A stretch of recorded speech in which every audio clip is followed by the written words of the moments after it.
We all know that walking is the best exercise on the planet. Today I've got a bit of a personal story to share, and it's about how I went from walking 10,000 steps a day, rain, hail or shine, to, well, not walking that much at all. And trust me, the changes that I noticed when I stopped walking 10,000 steps a day was eye-opening. You'll have to excuse my voice today. I am recovering from my first bout of COVID. It has really knocked me around. I'm a few weeks in and my breathing has not recovered, and I haven't exercised in weeks, which is one of the motivations behind putting this video together. So my story is, when COVID did hit and we all got isolated, I found myself walking every day because it was the only form of exercise, and mentally I needed to get out of my house. So I got myself a Fitbit and I started walking. I was pretty much walking 8 to 10,000 steps every single day, no matter what. However, at the end of last year, I got really sick. Not as sick as I am now, but pretty sick. And I wasn't able to exercise for quite some time. Then we had the world's hottest, most humid summer. And I found that whilst I was walking every day, my steps did drop from about 10,000 to about 5,000 to 6,000 a day, which at the time I didn't think was such a big deal because I still was walking every single day. But here I am a few months later realizing that it did affect me a lot more than I thought. And these are the things that happened when I reduced my step count. And the last one is kind of a bit scary and something I'm really going to have to do something about seriously. So first up, let's talk about my mood. When I was walking every single day, I felt really good. I felt on top of the world. Yes, I still had my stresses every day. I'm a mum and I have a business and my life is hectically crazy like everybody else. However, when I got out for my time, that's what I call it, mummy's time, I loved my walks. I loved being out in nature. I loved putting on some music or a podcast and just having time to myself. I also found, as I am a creative person, this is where a lot of ideas popped into my mind when I was walking. That solitude and that being out in nature really allowed my creative side to open up. I would often stop and type notes into my phone, coming up with quotes and script ideas that I could use for work or in videos.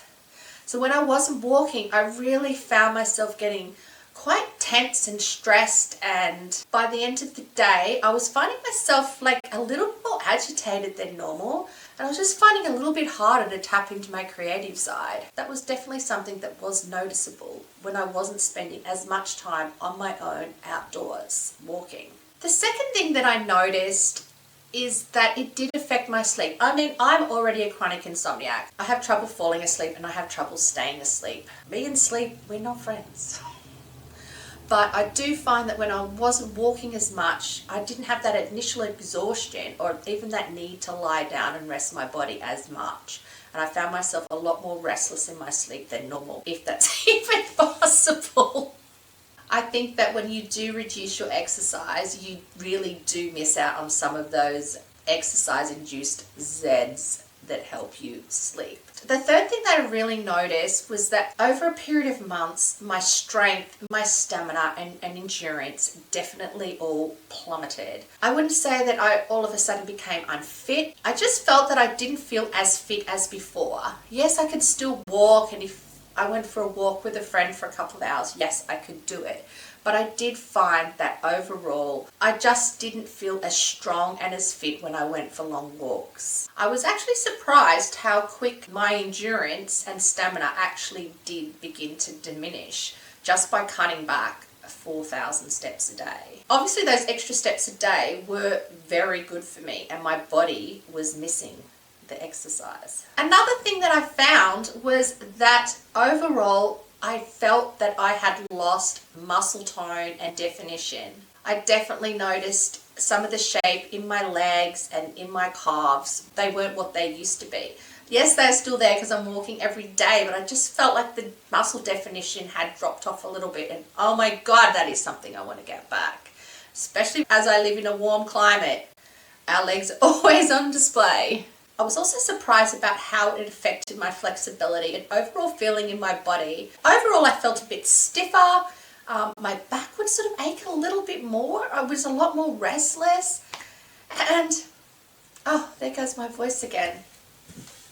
I cannot wait to get over this. I hope I don't have long COVID. The other unfortunate thing is I feel like I lost the tone in my butt. It feels like it's dropped a bit, so I really want to get that back when I am well. And yes, another thing is the big one, the dreaded weight gain. I did not change my diet at all or any other exercise. All I did was drop from, say, doing 10,000 steps a day to only averaging about 6. So you wouldn't think that was a major thing.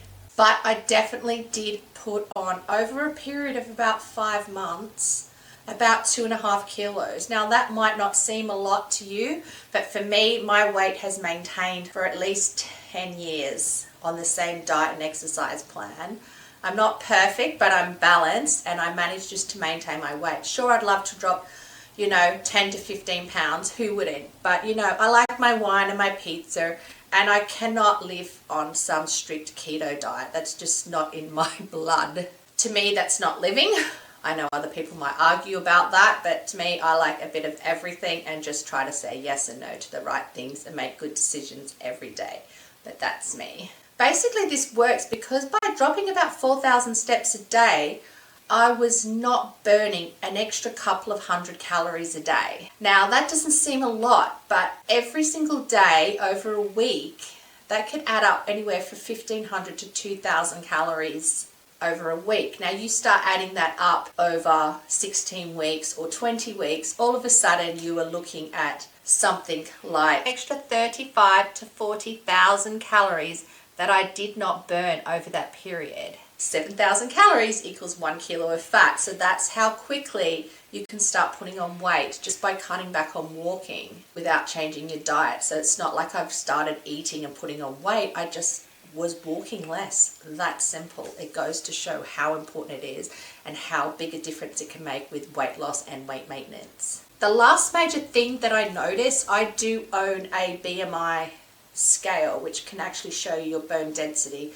water, muscle and fat, as well as weight, which I find really interesting and I like to do every few weeks just to keep an eye on how things are progressing.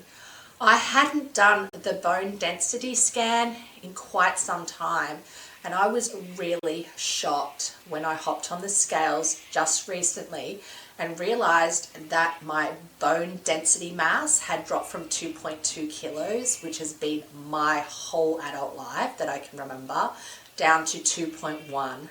Now, losing 100 grams of bone density might not seem a lot, but that's about 5%, quite a large percentage of 2.1 kilos. When I look at my age and my height, I should be sitting at least about 2.4 for my bone density, which is something I'm really going to have to look at this year.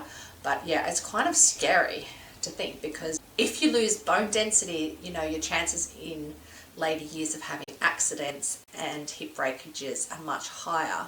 So this was actually quite a shock that just dropping down a few thousand steps a day had actually decreased my bone density mass. So this is something I really want to look at rectifying and look at building that up past where it was at 2.2. So there you have it.